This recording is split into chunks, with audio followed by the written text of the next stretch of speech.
As I walked to my car, I heard them calling after me, their voices a mix of anger and guilt, but I didn't look back. The drive home from my parents' house felt strangely peaceful. For years, every visit had left me emotionally drained, but this time I felt lighter. I'd finally said everything I'd been holding in, and for once, I wasn't concerned about their reaction. When I got home, I made a cup of tea and sat on the couch, replaying the confrontation in my head. Just me. Sounds like the start of something amazing, Grace commented, her voice bright with a smile. Over the next few weeks, I started making small changes that felt big in their own way. I redecorated my living room, swapping out my parents' hand-me-down furniture for pieces that felt uniquely mine.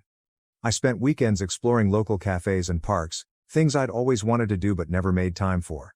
And I started journaling, writing down my thoughts and dreams without filtering them through the lens of what others might think.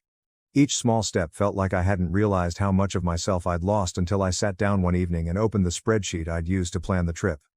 The canceled reservations stared back at me, and I didn't feel a pang of regret, but rather a surge of determination. That money had been meant for a once-in-a-lifetime experience, and I wasn't going to let it go to waste. I closed the spreadsheet and opened a new browser tab and typed solo travel ideas. A few weeks after my parents' return, I booked a solo trip to Italy. It wasn't the same itinerary I'd planned for them, and it wasn't about proving a point anymore. I was enough just as I was. When I returned home, my parents tried to reach out again, this time with softer tones and carefully worded messages. "Hope you had a nice trip." One text from my mom read, "Maybe we can all talk soon." I stared at the message for a moment before setting my phone down. I wasn't ready to respond, which was fine. This time, it would be on my terms, and I felt proud as I unpacked my luggage and displayed treasures on my shelves.